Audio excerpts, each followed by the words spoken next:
Lunch ബ്രേക്കിൽ ഇന്ന് beetroot കിച്ചടി എങ്ങനെ വെക്കുന്നതെന്ന് നോക്കാം. ഒരു ബീട്രൂട്ട് ഞാൻ എടുത്തിട്ടുള്ളത്. അതിന് ഒരു 2 പച്ചമുളക്, 2 തണ്ട് കരിയാപ്പില, ഒരു 3 ടേബിൾ സ്പൂൺ തേങ്ങ, ഒരു 1/4 ടീസ്പൂൺ ജീരകം. ഇനി നമുക്ക് തൈര്, മിൽക്കി മിസ്റ്റിന്റെ തൈരാണ് ഞാൻ എടുക്കുന്നത്. തൈര് നമുക്ക് 1 കപ്പാണ് വേണ്ടിയത്. ഓക്കെ, അപ്പം നമുക്ക് ബീട്രൂട്ട് ഒന്ന് കൊത്തി അരിഞ്ഞ് കുഞ്ഞായിട്ട് അരിഞ്ഞ് ഒന്ന് വേവിച്ചെടുക്കാം. ഓക്കെ, ഇത് ബീട്രൂട്ട് വേവിച്ചു, അത് മിക്സിയിൽ ഒന്ന് ചെറുതായിട്ട് അടിച്ചെടുത്തിട്ടുണ്ട്. അരപ്പ് അടിച്ചു വെച്ചിട്ടുണ്ട്. ഇതിനകത്ത് ഉപ്പും ചേർത്തിട്ടുണ്ട്. പിന്നെ ഇത് അടുപ്പിൽ വെച്ച് ചെറിയ തീയിൽ നമുക്ക് അരപ്പും ചേർത്ത് ഒന്ന് തിളപ്പിച്ചെടുക്കാമേ. അപ്പോൾ ബീട്രൂട്ട് കിച്ചടി നല്ലപോലെ വെന്തു, അരപ്പിട്ട് നന്നായിട്ട് വെന്തു, പച്ചമണമൊക്കെ പോയി.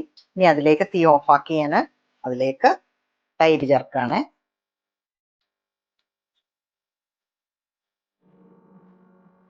നന്നായിട്ടൊന്ന് മിക്സ് ചെയ്ത് കൊടുക്കും.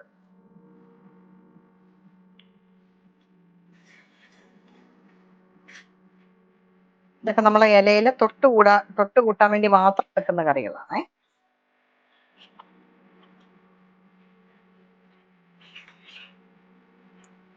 ഈ സമയത്ത് ഉപ്പൂടെ നോക്കിക്കോണേ. റെഡി. ഇനി അതിലേക്ക് നമ്മൾ കടുക് വറുത്ത് വെച്ചേക്കുന്നത് ചേർത്ത് കൊടുക്കും. ഇച്ചിരി കരിയാപ്പിലയും കൂടെ. ഇപ്പോൾ ബീട്രൂട്ട് കിച്ചടി റെഡി.